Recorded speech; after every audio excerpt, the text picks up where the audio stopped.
Ouvrez grand vos oreilles car aujourd'hui nous brisons les frontières de deux franchises très connues à l'aide d'une théorie folle. Mythe ou réalité?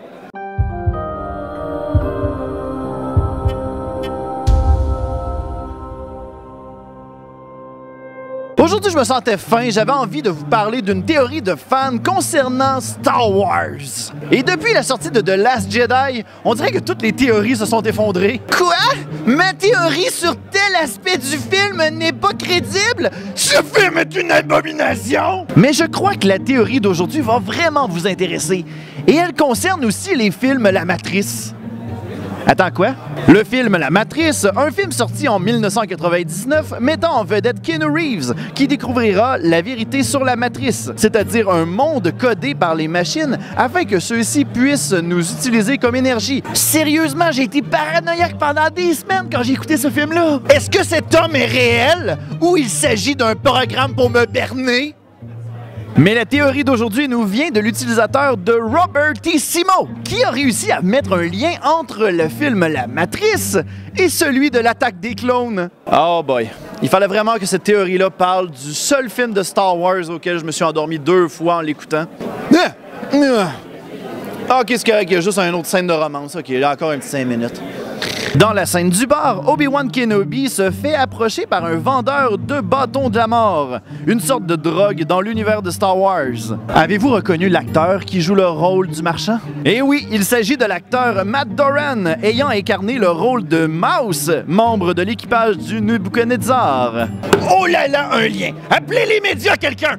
Un acteur a joué dans 2 films différents! Il y a sans doute un lien quelque part! Excusez-moi, c'est pour YouTube. Mais l'histoire ne s'arrête pas là. Quelques secondes plus tard, une demoiselle tente de courtiser Anakin Skywalker qui la friendzone instantanément. Et elle, est-ce que vous l'avez reconnue? Eh oui, c'est l'actrice Fiona Johnson, jouant aussi le rôle de la fille à la robe rouge dans le film La Matrice. Et qui a programmé la fille à la robe rouge? The woman in the red dress. I designed her. Boum! La théorie commence à devenir intéressante. Poursuivons la réflexion. Dans la scène du bar, le marchand boit un breuvage rouge et Obi-Wan un breuvage bleu. Dans la matrice, ces 2 couleurs sont représentées par des pilules. Le rouge est utilisé pour sortir de la matrice, alors que pour la bleue, eh bien, on préfère rester dans le déni. Donc, si l'univers de Star Wars est dans la matrice, ça veut donc dire que le marchand connaît la vérité sur la matrice, alors que Obi-Wan a décidé de l'ignorer ou n'est peut-être pas au courant encore. Mais encore là, ces arguments-là sont très faibles. Ce ne sont que 2 breuvages. C'est comme dire « Regardez, je bois du lait. Cette vidéo a un lien avec Orange Mécanique. » Mais la scène du bar prend un tout autre sens lorsque l'on fait le parallèle avec notre théorie. Dans ce film, Anakin est obsédé par Padmé.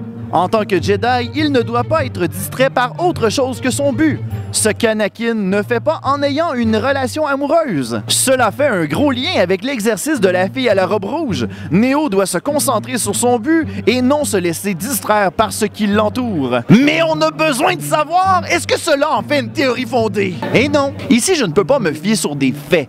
Mais puisque le film La Matrice est sorti en 1999 et l'attaque des clones en 2002, eh bien je parie plutôt sur un simple Easter egg. Ça vient d'ailleurs rejoindre cette théorie que le film E.T. serait connecté à la franchise de Star Wars, parce que la race apparaît dans Star Wars et que E.T. crie « Maison » en voyant un enfant déguisé en Yoda. Encore là, ce ne sont que de simples références afin de rendre hommage à des œuvres cinématographiques respectées dans le milieu. Aussi, ce n'est pas la seule théorie que les fans ont fait afin de faire le lien entre plusieurs franchises, simplement parce que les acteurs étaient identiques. L'exemple de la fan theory indiquant que les films John Wick seraient une suite à La Matrice en est un très bon exemple. C'est la même chose pour cette théorie que les films Indiana Jones sont des rêves faits par Han Solo lorsqu'il fut emprisonné dans la carbonite dans l'épisode 5. Rendu là, prenez donc votre gaz égal et profitez donc du film à la place. Je considère donc cette légende urbaine comme étant faux!